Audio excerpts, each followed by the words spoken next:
Let's discuss this further now. I'm joined from Tel Aviv by Gabriel Sassoon, Foreign Media Advisor to the Deputy Speaker of Israel's Parliament, Hilik Bar. Nice to have you with us. Has this reached a situation now where Israel has crossed a line? It is ignoring calls for restraint from the United States, from the United Nations, and could be accused of a disproportionate response here? Well, Stan, I've been consulting with the Labor opposition for a year and a half now. Labor's in favour of a robust effort to reach a two-state agreement with the Palestinian moderates in the West Bank. But look, Gaza's not the West Bank, Stan. Gaza's run by the local version of Jemaah Islamiyah, but they've got rockets. So, I think talk of a disproportionate response is difficult. If Australians had, I'm Australian, lived all my life in Australia pretty much, and if Sydney and Melbourne were being targeted by rockets, I know what Australians would want as a response. And yet, Gabriel, we have seen the climbing death toll. Over 100 now inside Gaza, and all reports that the majority of those are civilians, despite claims from Israel that it is taking efforts to restrict the number of civilian casualties.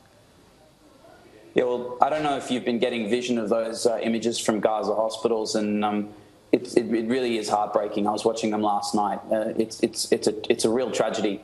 The problem is that, first of all, I'd caution you to watch out for Hamas's body count. I wouldn't be trusting anything that the authorities in the Gaza Strip say right now.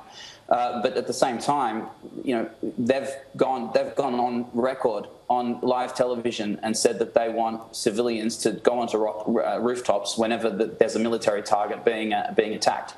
There's rocket launching stations in the Gaza Strip. So Israel has to respond to it. And, in wartime, sometimes there are civilian casualties. And that question of proportionality is really an international legal question. Again, it's a tragedy when there's civilian deaths. But let me just say, Stan, this requires a robust two-pronged approach.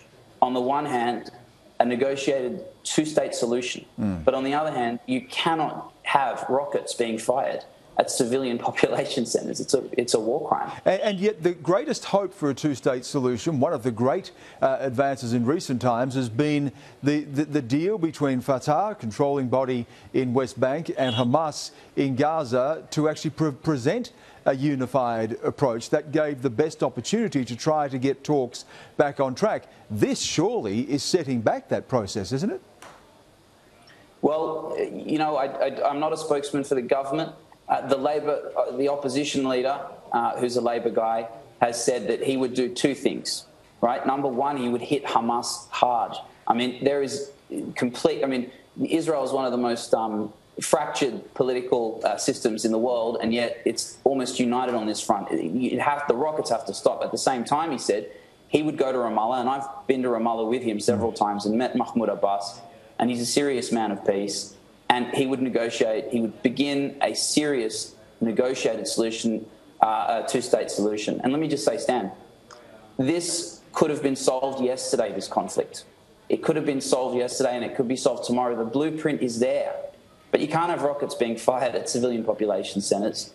And there has to be commitment and seriousness and vision from the leadership of both sides. But you and I know that there are many other obstacles getting in the way here, and one of them is the expansion of Israeli settlements, and the United States has said that needs to stop before any two-state solution can be negotiated as well. I would agree with that. And look, I would say this just by way of some background of why this is continuing. Israel has looked for a ceasefire.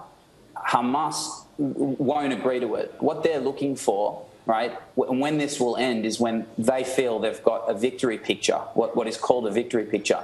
As you know, Stan, in this region, honour is everything. So last time, 2 years ago, when we came under attack here in Tel Aviv, I just arrived here 3 months prior, we had rocket attacks and they reached Tel Aviv. Now, that was their victory picture, and they felt that it was in their interest to sign a ceasefire until they get a high-value target. Now, two days ago, they blew up a petrol station, right? Not exactly a military target. They're just firing. And by the way, they fired at Bethlehem recently. These guys they're not firing at military targets. They're firing at cities until they get a serious image that's going to restore their honour or establish their honour in this conflict. this will probably go on until Hamas feels that way. Gabriel Sassoon, thank you again for joining us there via Skype from Tel Aviv. Good to be with you, Stan. Thank you.